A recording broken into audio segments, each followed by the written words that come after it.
ॐ सहना भवतु सहनौ भुनक्तु सह वीर्यं करवावहै तेजस्विनावधीतमस्तु मा विद्विषावहै। ॐ शान्ति शान्ति शान्तिः। हरिः ॐ श्री गुरुभ्यो नमः। हरिः ॐ। सदाशिवसमारम्भां शङ्कराचार्यमध्यमाम् अस्मदाचार्यपर्यन्तां वन्दे गुरुपरम्परां।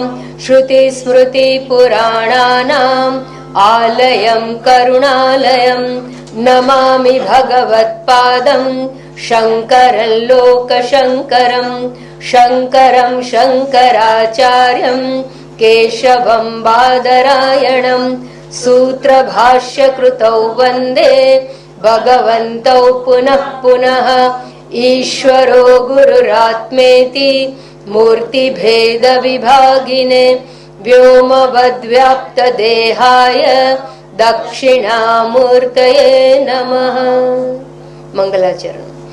श्रीहरिं परमानन्दम् उपदेष्टारमीश्वरं व्यापकं सर्वलोकानां कारणं तं नमाम्यहम्। अपरोक्षानुभूति ग्रंथनी पूर्व भूमिका पर विचार થઈ રહ્યો છે। મંગલાચરણ બાદ ગ્રંથ પરિચય બાદ અધિકારી મનુષ્ય કોને કહેવાય, અધિકારીત્વ કેવી રીતે પ્રાપ્ત કરી શકાય અને અધિકારી મનુષ્યના ચાર સાધનો એટલે શું એના ઉપર વિસ્તારથી વિચારણા આપણે પૂરી કરી ચૂક્યા। અને પછી પ્રશ્ન જાગ્યો કે જો ચાર સાધન ઉપલબ્ધ થઈ ગયા હોય, અર્થાત જો મુમુક્ષુ વિવેક વૈરાગ્ય શમ દમ ઉપરતિ તિતિક્ષા શ્રદ્ધા સમાધાન વગેરેને પ્રાપ્ત કરી ચૂક્યો હોય તો હવે એણે કરવાનું શું?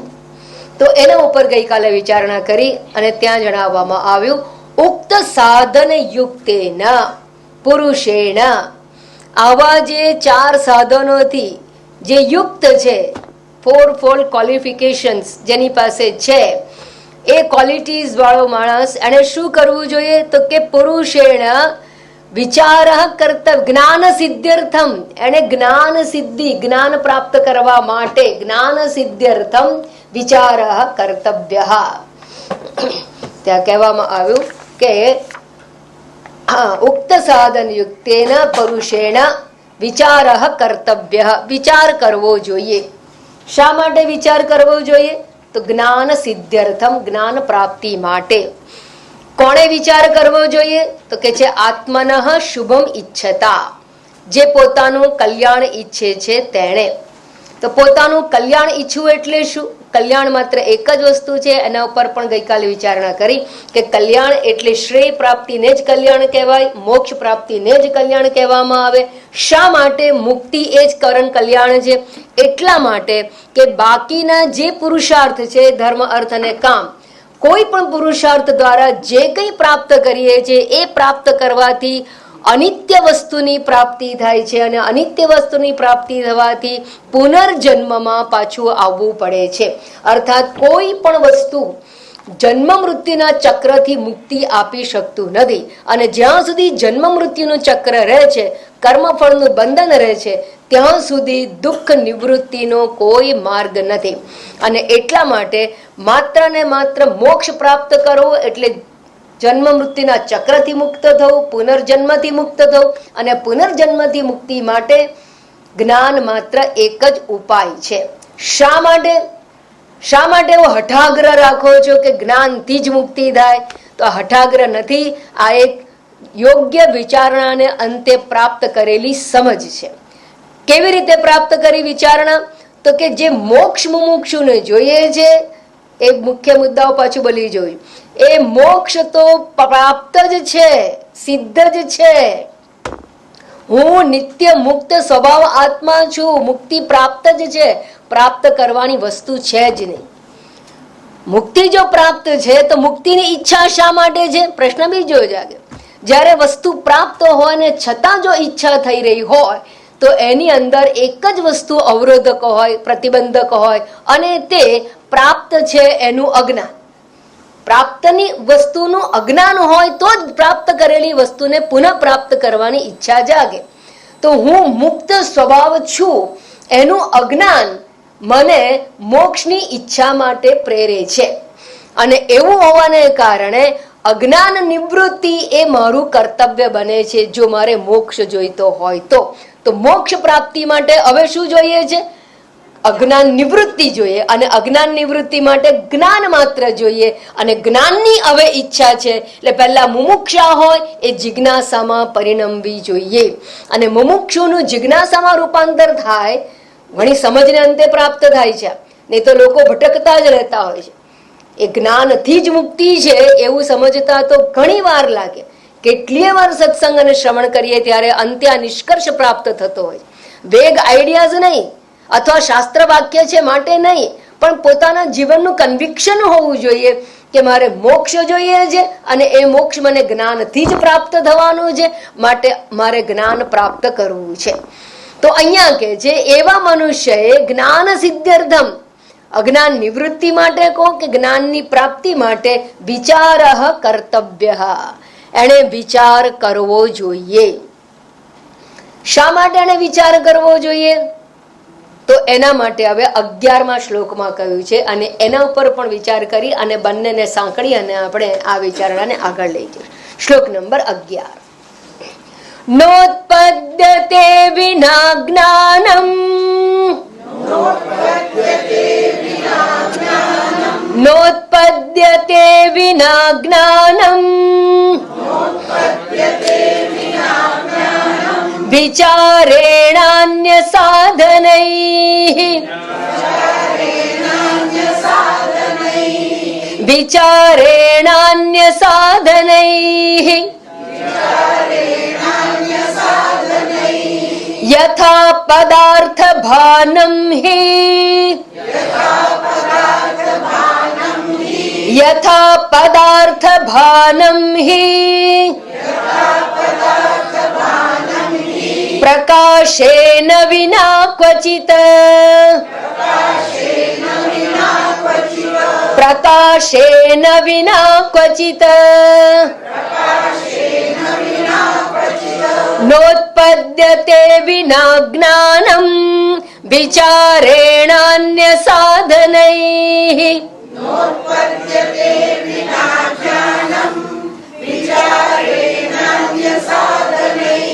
યથા પદાર્થ ભાનમ હિ પ્રકાશેન વિના ક્વચિત.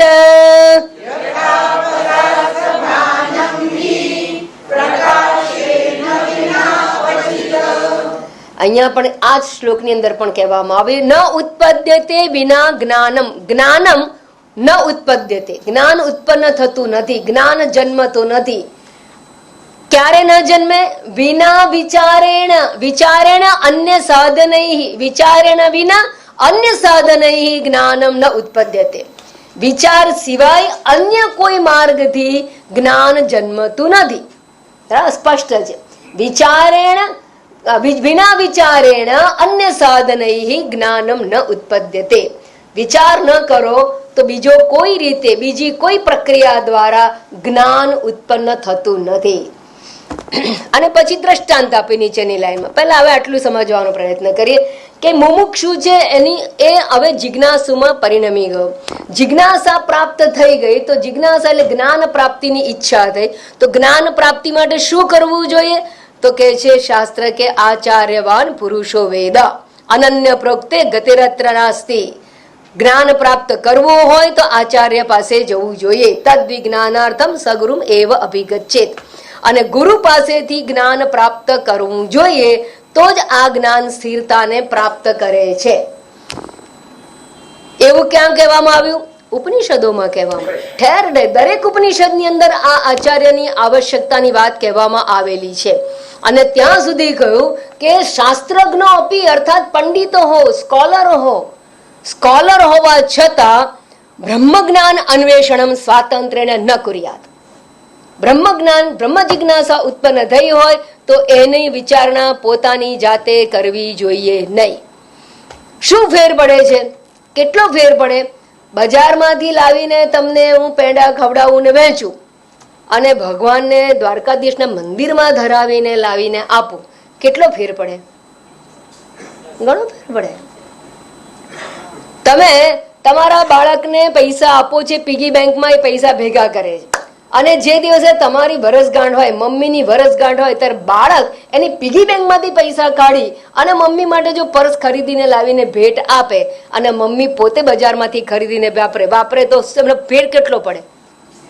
પડી જાય ને. બસ એવી રીતે જો આચાર્ય પાસેથી આ જ્ઞાન પ્રાપ્ત કરેલું હોય તો એ જીવન મુક્તિ પ્રદાન કરે છે, અને જાતે અધ્યયન કરીને પ્રાપ્ત કરેલું હોય તો એ સ્કોલર બનાવે, પંડિત બનાવે છે. પોથી પંડિત બની શકાય સ્વ અધ્યયનથી, પણ સ્વ અધ્યયન વખતથી પ્રાપ્ત કરેલી વિદ્યા જીવન મુક્તિ પ્રદાયક બનતી નથી. એટલો મોટો ફેર છે. શા માટે? કારણ કે ગુરુ ઉપસદન વિધિમાં ઘણું સંકળાયેલું છે. ચિત્તને તૈયાર કરવાના અનેક પરિબળો છે. નમ્રતા છે, સેવા, શુશ્રૂષા, શ્રદ્ધા, ભક્તિ, નિરાભિમાનીતા, સમર્પણ, આ અનેક વસ્તુ પડેલી છે અંદર. અને એનાથી યુક્ત થયેલું મન જ્યારે શ્રવણ કરે છે, ડિસિપ્લિન થયેલું મન જ્યારે શ્રવણ કરે ત્યારે શ્રદ્ધા યુક્ત મન એ જે એક પ્રકારે જ્ઞાનને પ્રાપ્ત કરે એ જ એને પ્રાપ્ત કરી શકે. નંબર 1. બીજું, જે વસ્તુ પ્રાપ્ત જ છે, જે અંતરાત્મા હું સ્વયં હોઉં, એને કોઈ સાધનથી મેળવાતું નથી. માટે બ્રહ્મ સાક્ષાત્કાર સાધન નિરપેક્ષ છે, એ કોઈ સાધન દ્વારા પ્રાપ્ત ના થાય. માટે મુંડક શ્રુતિ કહે છે, યમે વૈશ વૃણુતે તેન લભ્ય તસ્ય એષા આત્મા વિવૃણુતે તમ સ્વ નાયમાત્મા પ્રવચનેન લભ્ય ન મેધયા ન બહુના શ્રુતેના. શ્રવણ કરવાથી પણ મળતો નથી આત્મા. બલહીનેન લભ્ય, બળવાન ના હોય એને પણ ના મળે. જે તર્ક કરે છે એને પણ નૈષા તર્કને મતિરાપને, એને પણ પ્રાપ્ત થતું નથી. ન મેધયા, પોતાની મેધા શક્તિથી પ્રાપ્ત થતું નથી. યમ એવ એશ વૃણુતે, જે એની વર્ણિ કરે છે એને આ આત્મા સ્વયં પોતે જ પોતાની જાતને પ્રગટ કરે છે. તો એવું એ પ્રક્રિયા પ્રાપ્ત થાય એના માટે એને જે ગુરુ એને જાણે છે, જેમાં સ્થિત છે, જેની પાસે અદ્વૈત અભેદ દ્રષ્ટિ છે, એ દ્રષ્ટિ તમને એ પ્રદાન કરે ત્યારે તમે એને જાણી શકો. માટે કઠોપનિષદે કહ્યું, અનન્ય પ્રોક્તે ગતિ અત્ર ન અસ્તિ. એવું થાય છે છાંદોગ્ય શ્રુતિની અંદર એક કથાનક છે, સત્યકામ જાબાલની વાત છે. અને સત્યકામ ગુરુકુળમાં જાય છે અને ત્યાં ગુરુ એને કહે છે, 400 ગાયો આપીને કહે છે કે જા 1000 કરીને આવજે. એને કહું કે 1000 ગાયો થશે એટલે પાછો આવીશ. જંગલમાં ગાયો ચરાવવા લઈ જાય છે અને થોડાક સમય પછી એક સાંઢની અંદર દેવ પ્રગટ થાય છે. અને એ સાંઢની અંદર પ્રગટ થયેલા દેવોએ કહ્યું કે હવે 1000 ગાયો થઈ ગઈ છે, તમે ગુરુકુળમાં અમને પાછા લઈ જાઓ. એ જયારે ગુરુકુળમાં પાછા લઈ જવા કે સારું હું લઈ જાઉં છું એમ કહીને સત્યગામ તો પોતાનું કાર્ય નિષ્ઠાપૂર્વક કરી રહ્યો હતો, ગુરુ ભક્તિ પૂર્વક એ પોતાનું સોંપાયેલું કાર્ય કરતો હતો. ત્યારે પાછળ જતા સાંઢે કહ્યું કે હું તને ઉપદેશ આપું, એક પાદનો ઉપદેશ આપું. તો સત્યકામ કે છે અવશ્ય મને ઉપદેશ આપો. અને સાંઢ રૂપે આવેલા પરમાત્માએ એને પ્રકાશવાન પાદનો ઉપદેશ આપ્યો. એને પૂર્વ દિક કલા, પશ્ચિમ દિક કલા, દક્ષિણ દિક કલા અને ઉત્તર દિક કલા, આમ 4 કળાવાળો પ્રકાશવાન પાદ એને સમજાવ્યો. અને એને સમજાવીને કહ્યું કે હવે આ પ્રકાશવાન પાદને તું જાણી ચૂક્યો છું, માટે તું પ્રકાશવાન પાદને લોકને પ્રાપ્ત થઈશ એના ફળ રૂપે. હવે તને બીજો પાદ જે છે એ અગ્નિ દેવતા આપશે. પછી ગાયો લઈને જાય છે, સાંજ પડે ને અગ્નિનું આધાન કરે છે, આવાહન કરે છે અને અગ્નિ દેવતા પ્રગટ થયા. અગ્નિ દેવતાએ કહ્યું કે હું તને બીજો પાદ ઉપદેશું. સત્યકામ કે છે અવશ્ય ઉપદેશો. અને અગ્નિ દેવતાએ એને પૃથ્વી કલા, અંતરિક્ષ કલા, દ્યુલોક કલા અને સમુદ્ર કલા, આવી રીતે 4 કલાવાળો પાદ એને ઉપદેશ્યો સત્યકામને. અને પછી કહું કે તું આ પાદને જાણી ચૂક્યો છું, તું અનંતવાન લોકને પ્રાપ્ત થઈશ. આને પરિણામે અનંતવાન લોકની પ્રાપ્તિ કરીશ. અને આગળ જતા જતા કહું કે હવે પછીનો આગળનો પાદ છે એ તને હંસ દેવતા આપશે.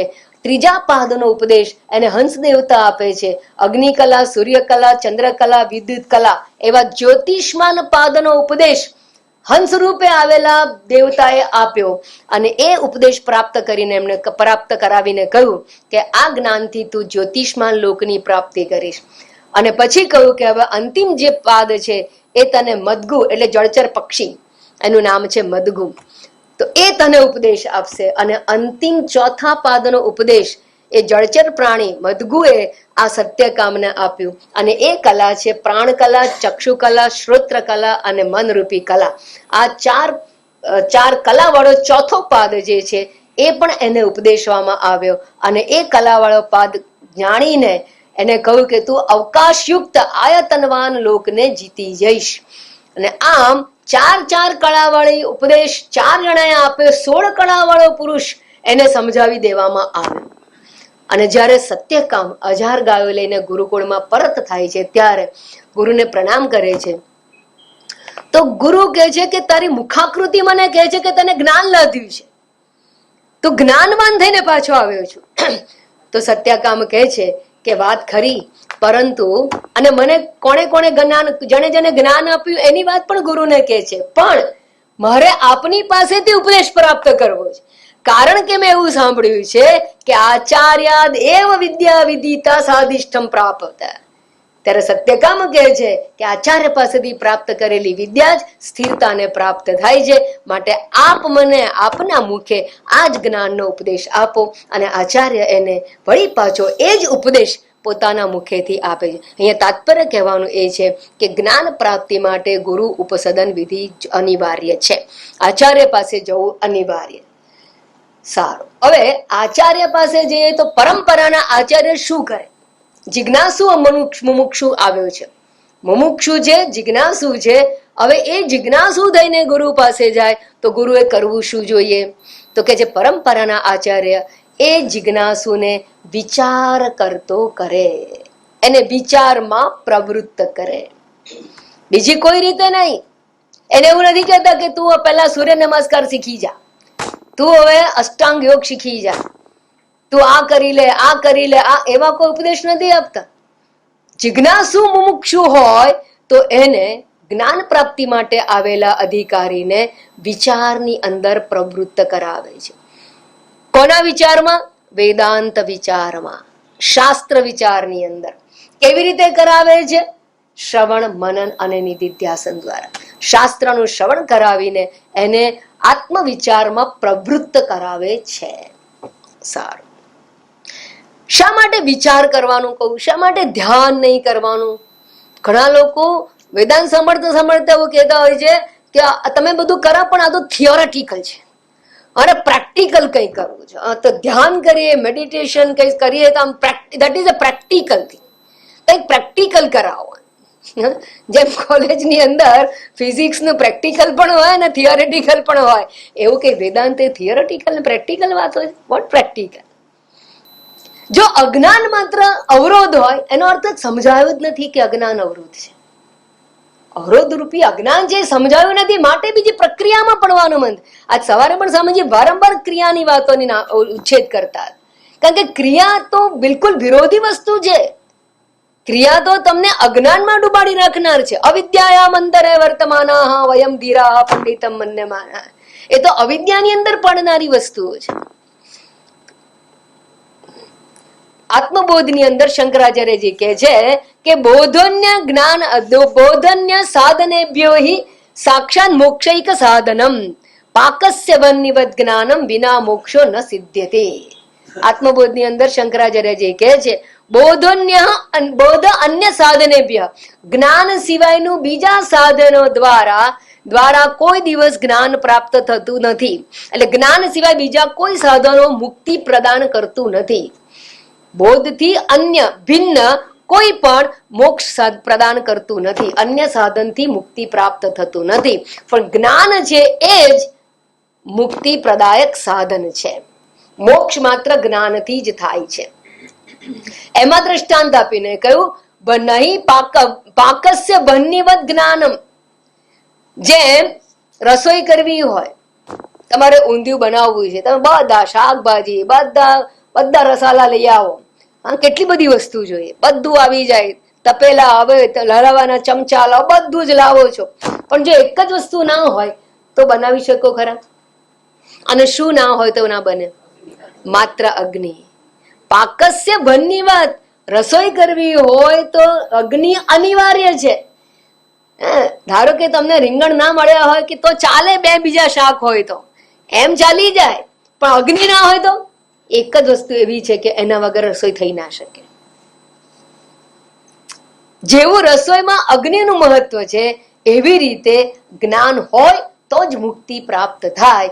જ્ઞાન સિવાય બીજો કોઈ માર્ગ નથી. અને જ્ઞાન પ્રાપ્તિ માટે કે અજ્ઞાન નિવૃત્તિ માટે માત્ર એક જ ઉપાય છે, અને તે છે વિચારણા કરવી જોઈએ. અહીંયા શંકરાચાર્યજી કહે છે યથા પદાર્થ ભાનમ હિ પ્રકાશેન વિના ક્વચિત. જેવી રીતે પદાર્થનું ભાન, આ હાર છે, આ ટેબલ છે, આ મકાન છે, આ જ્ઞાન કેવી રીતે પ્રાપ્ત થાય છે? શેના દ્વારા થાય છે? હા, પ્રકાશ દ્વારા. આ પ્રકાશ, પ્રકાશ શું છે? વસ્તુ છે પ્રકાશ. આ હાર અત્યારે પ્રકાશે કે છે? નથી પ્રકાશતો? પ્રકાશ. આ પ્રકાશ છે એટલે શું અર્થ? શું ભાન થાય છે, જણાય છે, જ્ઞાન થાય છે. ભાન થવું, જ્ઞાન થવું, આપણે ગુજરાતી કેમ ભાળને ભાળવું એટલે જોવું, એટલે દેખાવું. તો દેખાવું, જ્ઞાન થવું, જણાવવું, બધા પર્યાય શબ્દો છે. પ્રકાશવું એટલે જ્ઞાન થવું, પ્રકાશવું એટલે જણાવવું, પ્રકાશવું એટલે ભાન થવું. તો આત્મ વસ્તુનું ભાન, જ્ઞાન એ કોના દ્વારા થશે? તો કે માત્ર ને માત્ર વિચાર દ્વારા થશે. માટે શંકરાચાર્યજી કહ્યું વસ્તુ સિદ્ધિ વિચારેણ ન કિંચિત કર્મ કોટિભિ. પ્રાણાયામ કરો, યોગાસન કરો, જપ કરો, પૂજા કરો, પાઠ કરો, બધું જ કરો, ઉપવાસ કરો, વ્રત કરો, પ્રદક્ષિણા કરો, એ બધું કરવું શું બધું કરવું નકામું છે? નકામું નથી. તો શું કામનું છે? દરેકની મર્યાદા સમજવાનું. શેના માટે છે ને એ વસ્તુ નહીં સમજાય તો હંમેશા ગૂંચવાડા થશે. મારે જોઈએ છે મોક્ષ.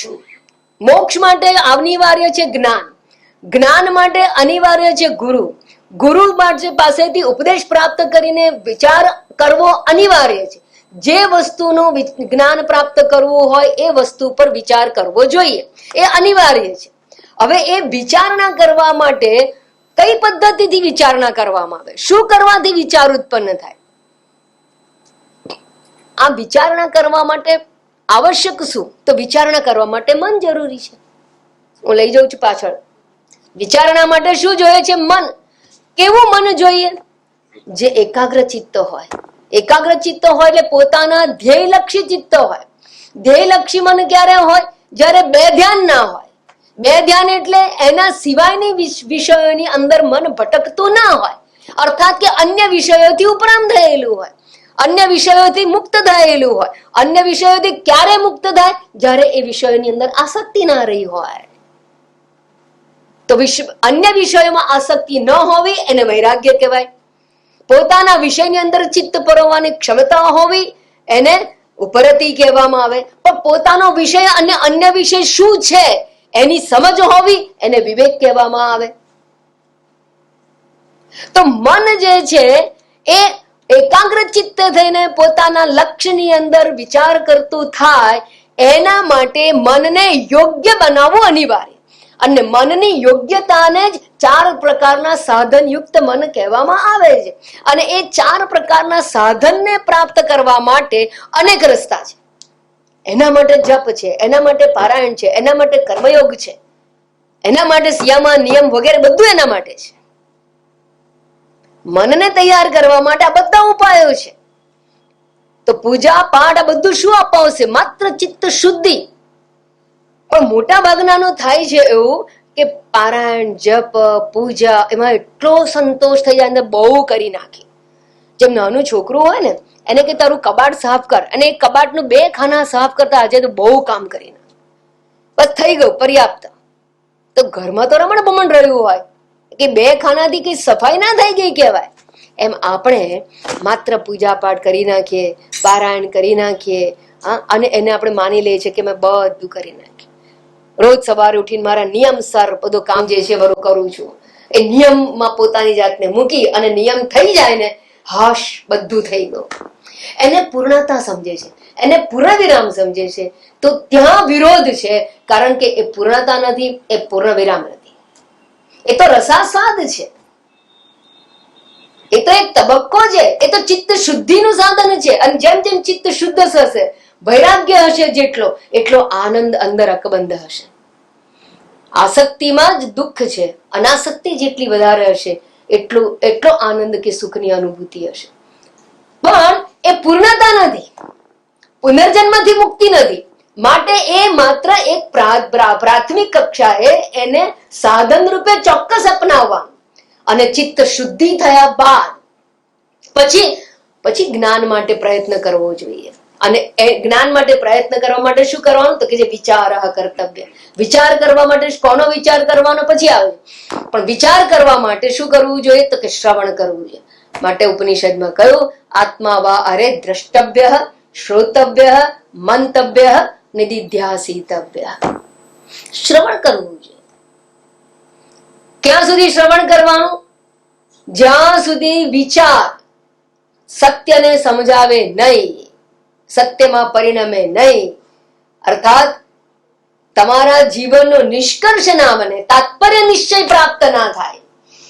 તાત્પર્ય નિશ્ચય એટલે કયું તાત્પર્ય નિશ્ચય? તો કે જે શાસ્ત્રનો તાત્પર્ય નિશ્ચય છે.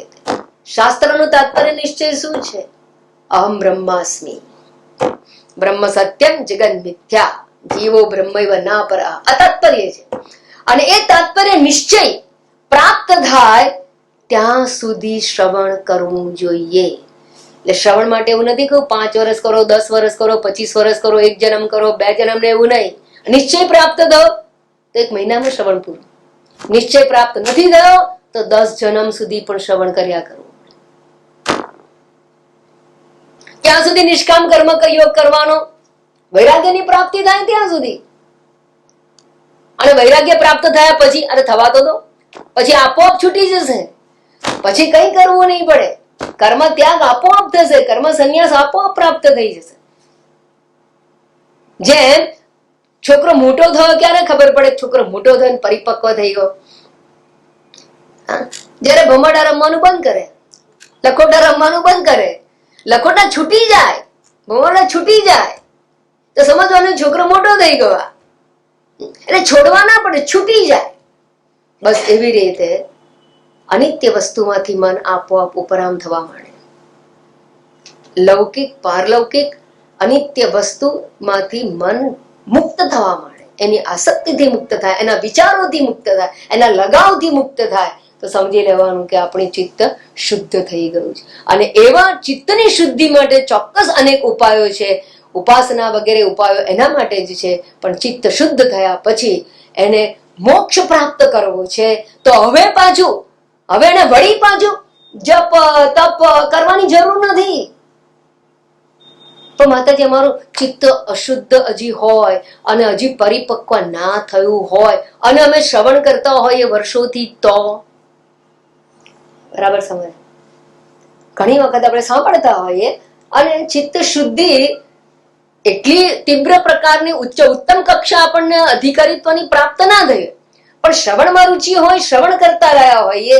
હવે અમે એ પણ સમજાઈ ગયું છે કે મોક્ષ પ્રાપ્ત કરવાનો છે, અને માટે બ્રહ્મ જ્ઞાન કરવાનું છે. બ્રહ્મ જ્ઞાનમાં હું બ્રહ્મ છું, અને બ્રહ્મ એટલે કોણ? તો કે જે નિરવયવી છે, મન નહીં, બુદ્ધિ નહીં, ચિત્ત નહીં, અહંકાર નહીં, આ બધું હું નથી ને હું નિરાકાર આત્મા છું. આ પ્રકારની સમજ એને બ્રહ્મ જ્ઞાન કહેવાય. પણ આ બ્રહ્મ જ્ઞાન છે એમાં મન સ્થિર થતું નથી. હજી જ્ઞાન હું એ આત્મા છું એવું સમજાતું નથી.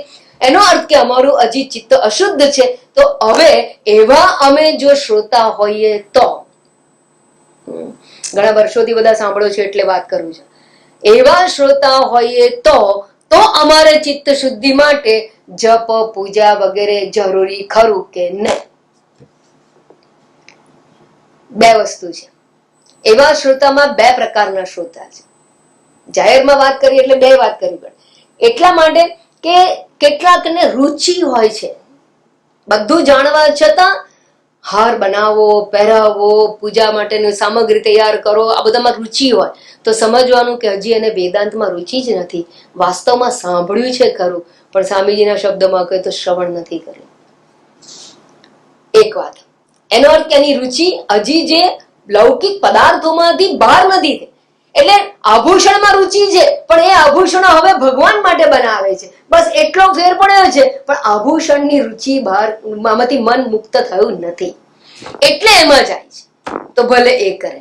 પણ બીજો એક શ્રોતા છે જેને એમ થાય છે કે આ બધું શાના માટે કરવાનું? પરમાત્મા તો વ્યાપક છે, એક મૂર્તિમાં તો છે નહીં, કોના માટે હાર બનાવો? અખંડે સચ્ચિદાનંદે નિર્વિકલ્પૈક રૂપિણી સ્થિતે દ્વિતીય ભાવેસ્મિન કથમ પૂજા વિધીયતે. પરાપૂજામાં શંકરાચાર્યજી કે પહેલો શ્લોક કહે છે, અખંડે સચ્ચિદાનંદે નિર્વિકલ્પૈક રૂપિણી. એવા અખંડ સચ્ચિદ અને આનંદ સ્વરૂપ પરમાત્મા છે. તે એવા પરમાત્માની પૂજા કથમ પૂજા વિધીયતે, પૂજા કેવી રીતે કરો? એટલે પ્રશ્ન કરે છે મન કે પરમાત્મા તો વ્યાપક છે, તો કોની પૂજા કરું, કોની પ્રદક્ષિણા કરું, કોનો જપ કરું? સર્વનામના આકાર એના છે, તો કયા નામથી એનું પારાયણ કરવાનું? એને પ્રશ્ન જાગે છે. અને સાથે સાથે પર્યાપ્ત વૈરાગ્ય નથી, પર્યાપ્ત શ્રવણ નથી, પર્યાપ્ત સમજ નથી કે જ્ઞાન નિષ્ઠા પ્રાપ્ત થાય. તો એવા લોકોએ ચિત્ત શુદ્ધિ માટે ફરીથી શ્રવણ માત્ર કરવાનું. શ્રવણ એ જ ઉપાય છે. ફરીથી શ્રવણ માનન નિધિધ્યાસન એ કન્ટિન્યુ કરવાનું. એટલે ક્યાં સુધી કરવાનું? તો ચિત્તની શુદ્ધિ માટે કહો કે સાધન ચતુષ્ટયની પરિપક્વતા માટે પણ શ્રવણ જ કરવું જોઈએ. કારણ કે ચારે ચાર સાધનો આપણે આગળ જોઈ ગયા એ પ્રમાણે યોગ્ય વિચારણાથી પ્રાપ્ત થાય છે. એ કોઈ ક્રિયાના પરિણામે કે કાળક્રમે પ્રાપ્ત થનારી વસ્તુ નથી. સાધન ચતુષ્ટયની પ્રાપ્તિ માટે કર્મ કરો, ત્યારે યોગ્ય વિચારણા દ્વારા કરાયેલું કર્મ જ ચાર સાધનમાં પરિણમે છે. અને એ ક્રિયા શ્રવણ દ્વારા પણ સંભવ બને છે, શ્રવણ વખતે પણ સંભવ બને છે. એટલે શ્રવણ પણ અધિકારીત્વની પ્રાપ્તિ કરાવી શકે છે. પણ બે પ્રકારની પર્સનાલિટી વાળી વ્યક્તિના શ્રોતા હોય. એક પર્સનાલિટી છે બહિર્મુખી પર્સનાલિટી છે, તો એ ભલે પાછું એક જપ મંદિર વગેરે કર્યા કરે, પણ જે અંતર્મુખ પર્સનાલિટી છે, જે પરમાત્માને સર્વત્ર સમજે છે, બૌદ્ધિક રીતે સમજે છે, એને પોતાને આત્મ સ્વરૂપે જાણવાનું માત્ર બાકી છે અને યોગ્ય અધિકારમાંથી પ્રતિબંધ જો આવેલો હોય તો એને શ્રવણ દ્વારા પોતાના ચિત્તને તૈયાર કરવું જોઈએ. પણ ચિત્ત તૈયાર થયા બાદ વિચારથી જ જ્ઞાન ઉત્પન્ન થાય. વિચાર વગર બીજો કોઈ સાધન નથી કે જેના દ્વારા જ્ઞાન પ્રાપ્ત થઈ શકે. તો જ્ઞાન પ્રાપ્તિનો જે એક પદ્ધતિ છે જ્ઞાન પ્રાપ્તિની, એ જ્ઞાન પ્રાપ્તિની પદ્ધતિમાં કેવી રીતે જ્ઞાન પ્રાપ્ત થાય? દાખલા તરીકે આજે મારે આ હાર છે એના વિશે જ્ઞાન પ્રાપ્ત કરવું છે, તો આ હારનું જ્ઞાન પ્રાપ્ત કરવા માટે મારે શું કરવું જોઈએ? કોઈ પણ જ્ઞાન વિચાર દ્વારા પ્રાપ્ત થાય. કોઈ પણ પ્રકારનું, કોઈ પણ જગ્યાનું, કોઈ પણ ક્ષેત્રનું જ્ઞાન વિચાર દ્વારા પ્રાપ્ત થાય. અમારે હારનું જ્ઞાન પ્રાપ્ત કરવું છે, કોનો વિચાર કરું કે આ હાર લાવનાર કોણ છે, એ બનાવનાર ક્યાં બેઠો હશે, ક્યારે એને ફૂલ તોડે, આ બધા વિચાર કરું. એ બધા વિચાર કરું તો માળીનું જ્ઞાન થાય, ફૂલ હારનું નહીં થાય. હારનું જ્ઞાન પ્રાપ્ત કરવા માટે હાર ઉપર વિચાર કરવો પડે. સિદ્ધાંત છે જે વસ્તુનું જ્ઞાન પ્રાપ્ત કરવું હોય એ વસ્તુનો વિચાર કરવો જોઈએ. જો મારે જ્ઞાન પ્રાપ્ત કરવું એ હારનું અને હું મકાનનો વિચાર કરું તો હારનું જ્ઞાન પ્રાપ્ત થાય નહીં. આ સિદ્ધાંત છે, બરાબર? તો જે વસ્તુનું જ્ઞાન પ્રાપ્ત કરવું હોય એનો વિચાર કરવો જોઈએ. અને વિચાર નહીં કરો, બીજું બધું જ કરો, પણ વિચાર છોડી દો અને બીજી કોઈ પણ પ્રક્રિયા કરો તો ક્યારે જ્ઞાન પ્રાપ્ત થાય? આ હારને જાણવા માટે હું કેટલા ઉપવાસ કરું, હું 11 કરું, હું સોમવાર કરું, શું કરવાથી થાય? ના, ઉપવાસથી નહીં થાય. એકટાણું કરવાથી જ્ઞાન થાય? ના. પ્રાણાયામ કરવાથી જ્ઞાન થાય? ના. કોઈ બીજા રસ્તા છે જ નહીં. એટલે આપણે કઈ ફેનેટિક્સ નથી, પૂર્વગ્રહી નથી, પરંતુ એના સિવાય બીજો કોઈ રસ્તો નથી, કારણ કે જ્ઞાન મનમાં ઉત્પન્ન થાય છે, જ્ઞાન વૃત્તિ રૂપે રહેલું છે. માટે એ વૃત્તિને જ વિષય, જે વિષયનું જ્ઞાન પ્રાપ્ત કરવું હોય એ વિષયાકારની વૃત્તિ મનમાં આકાર લેવી જોઈએ. જે તે વિષયાકાર વૃત્તિ ઉત્પન્ન થાય તે વિષયનું જ જ્ઞાન થાય. તમે રસ્તે ચાલતા હોય અને સામેથી કોઈ મિત્ર જાય અને આપણને આમ હાથ કરે, આપણે જોઈએ પણ ખરા, પણ આપણે કશું રિસ્પોન્સ ના આપીએ. કેમ? દેખાય તો છે, પણ તમારું મન એ મિત્ર આકારની વૃત્તિ જો મનમાં ઉત્પન્ન ના થાય તો મિત્ર પસાર થાય એ ખબર ના પડે. અને જ્યાં સુધી વૃત્તિ ઉત્પન્ન, આંખો ભલે હોય પણ વૃત્તિ ઉત્પન્ન ના થાય તો એ વિષયનું જ્ઞાન ના થાય. માટે ક્લાસરૂમની અંદર છોકરાઓ બેઠા, શિક્ષક શું કે? ધ્યાન આપો. એ તો ધ્યાન શબ્દ કેટલો પ્રચલિત છે, નાનપણથી સાંભળ, ધ્યાન આપો, અહીંયા ધ્યાન આપો. એટલે ધ્યાન આપવાનું શું કરવાનું? મનને એ વિષયમાં પરોવવા. બરાબર? અને શિક્ષક હંમેશા કયા વિષયમાં આપણા મનને લઈ જાય? જે વિષયને ભણાવવાનો હોય. તો જે વિષય સમજવાનો હોય એ વિષય આકારની વૃત્તિ ચિત્તમાં ઉત્પન્ન થવી જોઈએ.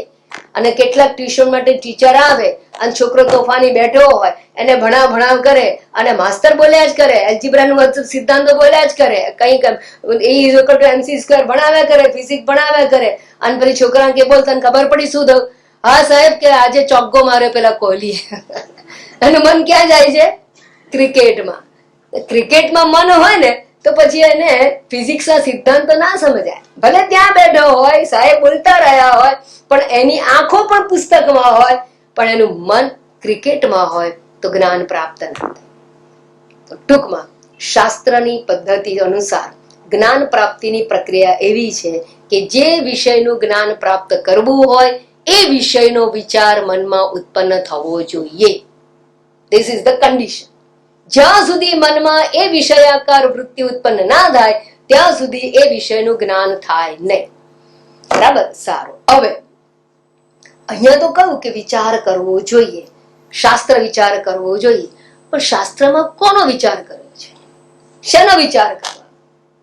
આપણે એક સ્ટેપ આગળ જઈએ છીએ. તો હવે 12મા શ્લોકની અંદર શું વિચાર કરવાનો, કોનો વિચાર કરવાનો, એ વાત શંકરાચાર્યજી સમજાવે છે. So very wonderful unfoldment is done in this text. કોહમ કથમિદં જાતં,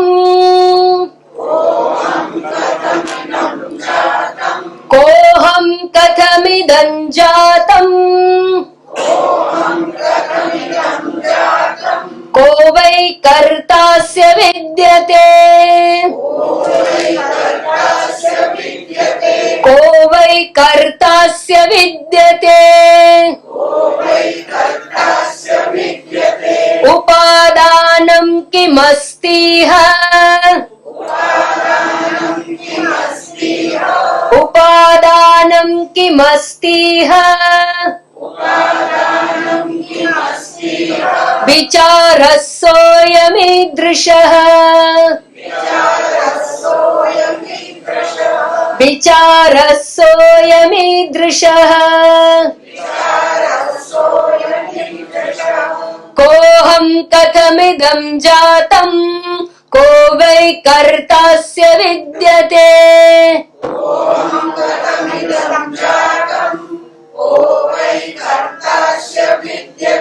ઉપાદાનં કિમસ્તિહ, વિચારસ્સોયમીદૃશઃ.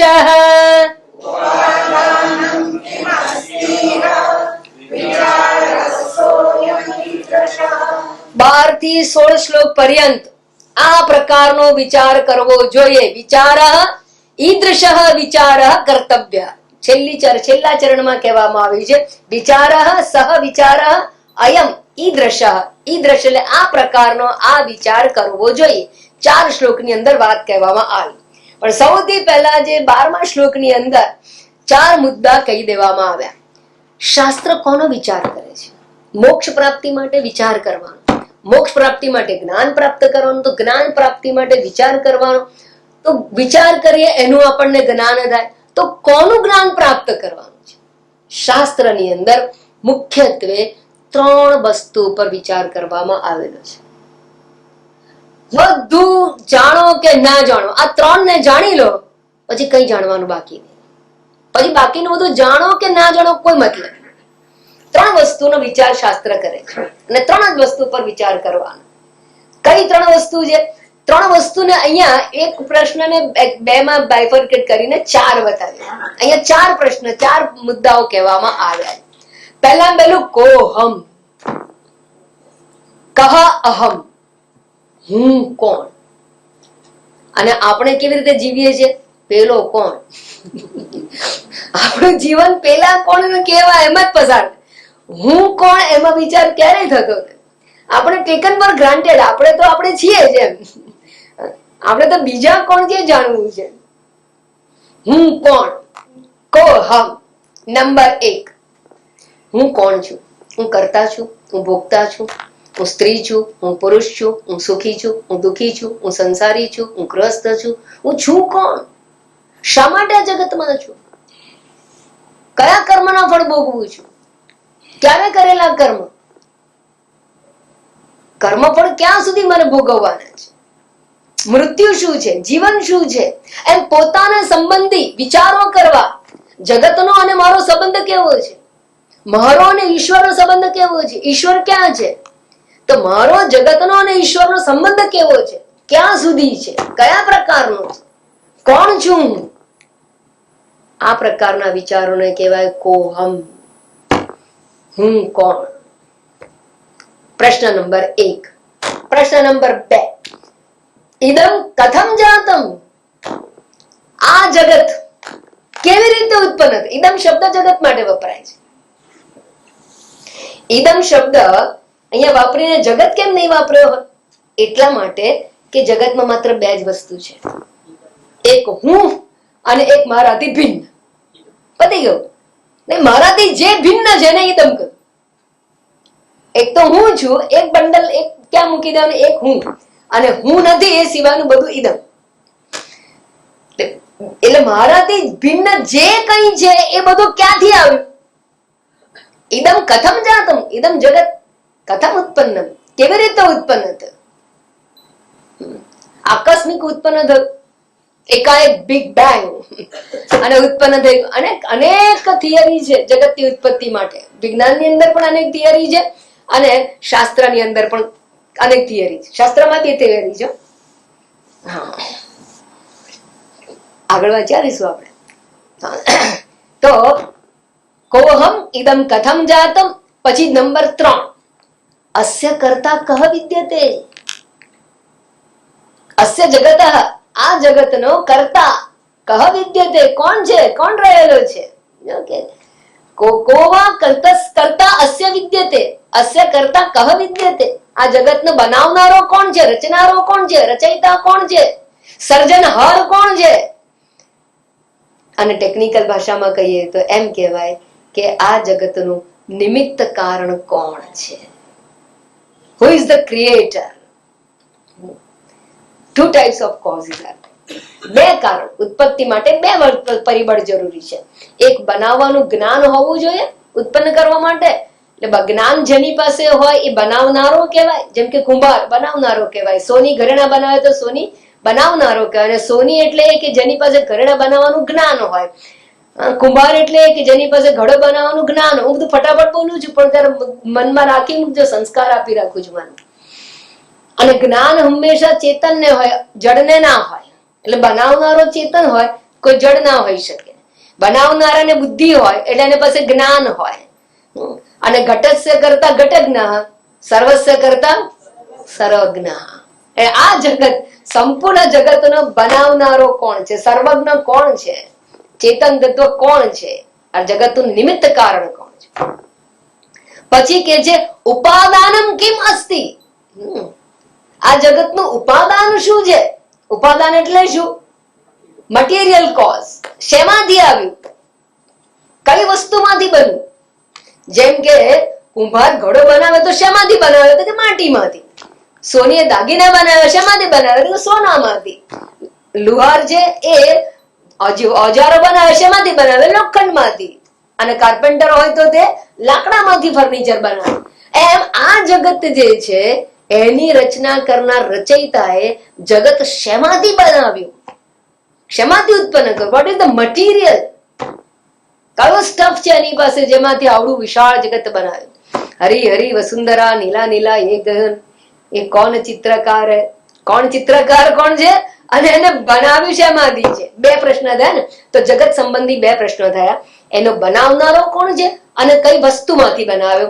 Technical ભાષામાં કહીએ તો બનાવનારો એટલે કે નિમિત્ત કારણ કોણ છે અને જગત શેમાંથી બન્યું એટલે એનું ઉપાદાન કારણ કોણ છે?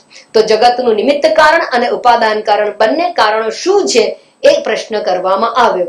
અને આપણે જગતના નિમિત્ત કારણ અને ઉપાદાન કારણ વાસ્તવમાં એક જ હોવાથી એને આપણે ઈશ્વર નામથી ઓળખીએ છીએ. એટલે બીજી વિચારણા થઈ, ત્રીજી વિચારણા થઈ ઈશ્વર વિષયક વિચારણા.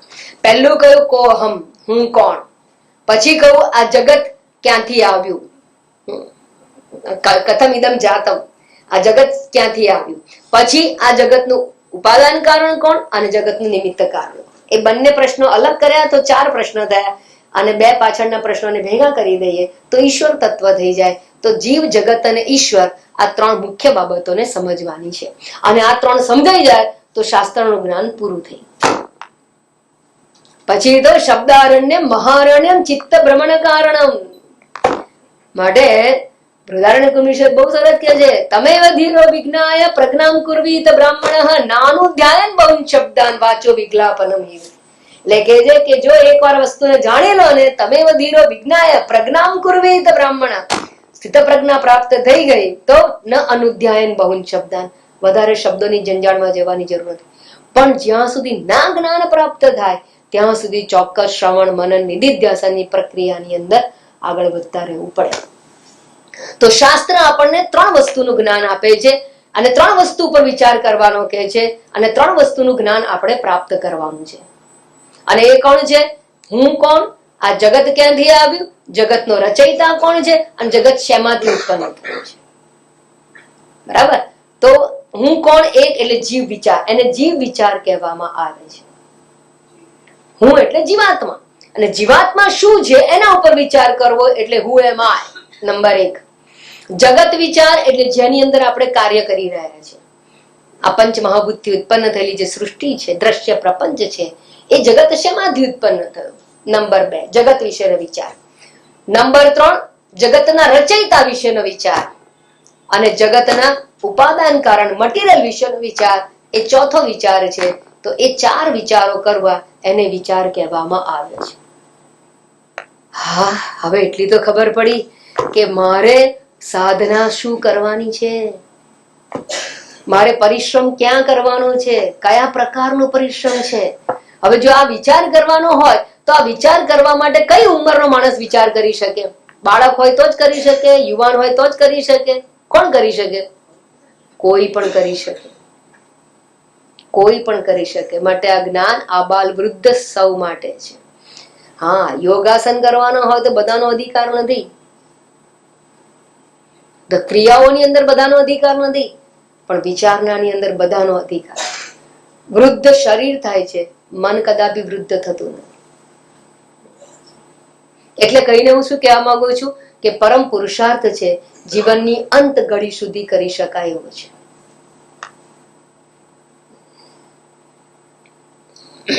તો અહીંયા કહે છે 4 પ્રકારનો વિચાર કરવો જોઈએ. હવે કોનો પહેલા વિચાર કરતો? સૌથી પહેલા સંક્ષેપની અંદર સુંદર ટેક્સ્ટ છે.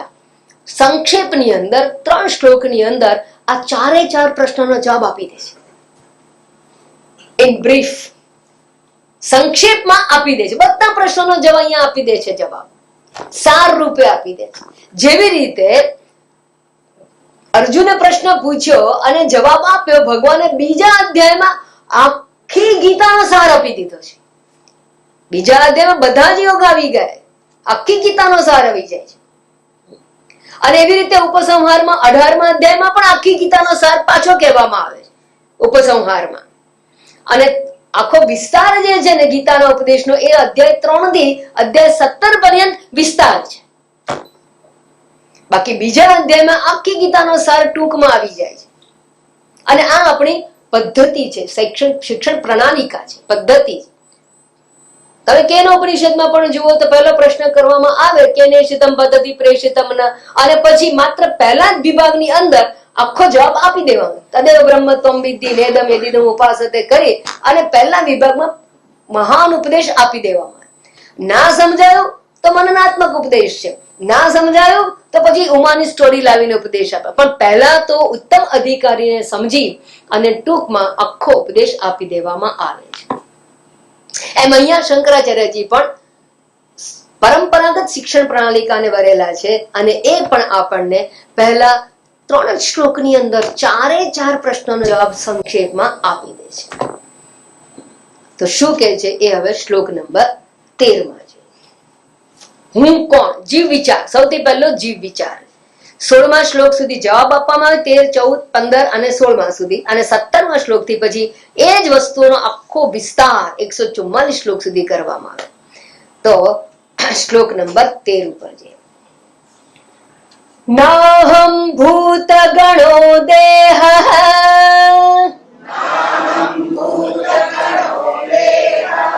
નાહમ ભૂત ગણો દેહ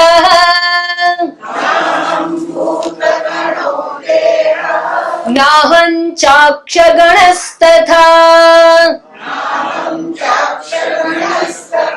નાહં ચાક્ષ ગણસ્તથા એતદ્ વિલક્ષણ કશ્ચિત એતદ્ વિલક્ષણ કશ્ચિત વિચારસોયમીદૃશઃ વિચારસોયમીદૃશઃ નાહં ભૂત ગણો દેહ નાહં ચાક્ષ ગણસ્તથા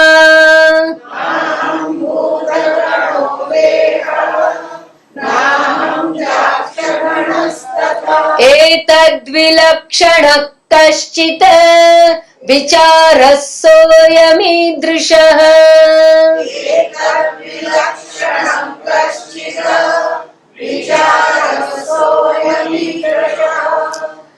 હા, હું કોણ? તો હવે આપણે તો પ્રશ્ન જ આપણને અજુગતો લાગે કે હું કોણ એ નથી ખબર. મને બધી ખબર છે કોણ છું. અને જેને આપણે હું કહીએ હું, એ હું એટલે કોણ? કેમ આવો વિચાર કરવો પડે છે હું કોણ નો? હું એટલે જેમાં મારી હું બુદ્ધિ નથી એ નહીં, એ સિવાય જે છે એ હું. ક્યાં મારી હું બુદ્ધિ છે? તો કે દેહમાં હું બુદ્ધિ છે, ઇન્દ્રિયોમાં હું બુદ્ધિ છે, પ્રાણમાં હું બુદ્ધિ છે, આ બધામાં મારી હું બુદ્ધિ છે. એ હું. આપણે પોતાને શરીર, મન, બુદ્ધિ, ઇન્દ્રિયોનું બંડલ માની બેઠેલા છીએ. અને એવું નહીં પાછા જડ છે કે ચેતન? આપણે કે ચેતન. હા, તો દેહ, આપણો તો દેહ, ઇન્દ્રિય, મન વગેરે બધાને સાથે ચેતન તત્વ, ચેતનવંતો દેહ હું છું, ચેતનવંતું મન હું છું, ચેતનવંતી ઇન્દ્રિયો હું છું. આ હુંની આપણી વ્યાખ્યા છે. અહીંયા જયારે હું નો વિચાર કરવામાં આવે ત્યારે જ્યાં આપણે હું બુદ્ધિ નથી મૂકી ત્યાં વિચાર નથી કરવાનો. કારણ કે ટેબલ શું છે એનો વિચાર નથી કરવાનો. કારણ કે ટેબલ ને ત્યારે આપણે હું કહ્યું જ નથી. પણ જેને અંદર આપણે હું બુદ્ધિ મૂકી છે એના પર વિચાર કરીને કરો કે ખરેખર હું છું કોણ. અને અહીંયા શંકરાચાર્યજી દૃગ્દૃશ્ય વિવેક પદ્ધતિ, વિવેક વિચાર પદ્ધતિનો અહીંયા ઉપયોગ કરે છે. અહીંયા પહેલા પેલો શબ્દ આપણે ભૂત ગણઃ, ન અહમ ભૂત ગણઃ. હું ભૂતોનો ગણ એટલે સમૂહ, ભૂતોનો સમૂહ નથી. એટલે ભૂત તો નથી જ ને ભાઈ, આપણે કે ભૂત છીએ. ભૂત એટલે શું? ભૂ ભવતી, ભૂત, ભૂત એટલે ભૂતકાળ, ભૂતકાળ થઈ ગયેલું. ભૂ એટલે હોવું, ભૂતમ કૃતમ થઈ ગયેલું. ભૂત એટલે થઈ ગયું છે તે. અને થઈ ગયું છે શું થઈ ગયું? તો ઉત્પન્ન થઈ ગયું છે. શું ઉત્પન્ન થયા છે? પંચ મહાભૂત. એને કહેવાય ઉત્પન્ન થઈ ગયેલા પંચ મહાભૂત. 5 ભૂતો છે. અને એ 5 ભૂતો એટલે કોણ કોણ? એને મહાભૂત કહેવામાં આવે. આકાશ, વાયુ, અગ્નિ, આ તેજ એટલે અગ્નિ, અને જળ અને પૃથ્વી, આ પાંચ મહાભૂત. તે અમે ક્યારે કહ્યું કે હું પૃથ્વી છું, હું જળ છું? મેં કઈ કહ્યું? તો વળી અહીંયા આગળ શંકરાચાર્ય કે હું પાંચ મહાભૂત હું નથી, તો નથી જ ને. તો મેં ક્યારે પાંચ મહાભૂત ને હું કહ્યું? તો આવી વિચારણા એટલે શું સમજવાનું, એના ઉપર આપણે આવતીકાલે વિચારણા કરીશું. ઓમ પૂર્ણમદ પૂર્ણમિદમ પૂર્ણાત પૂર્ણમુદચ્યતે પૂર્ણસ્ય પૂર્ણમાદાય પૂર્ણમેવાવશિષ્યતે. ઓમ શાંતિ શાંતિ શાંતિ. હરિ ઓમ. શ્રી ગુરુભ્યો નમઃ. હરિ ઓમ.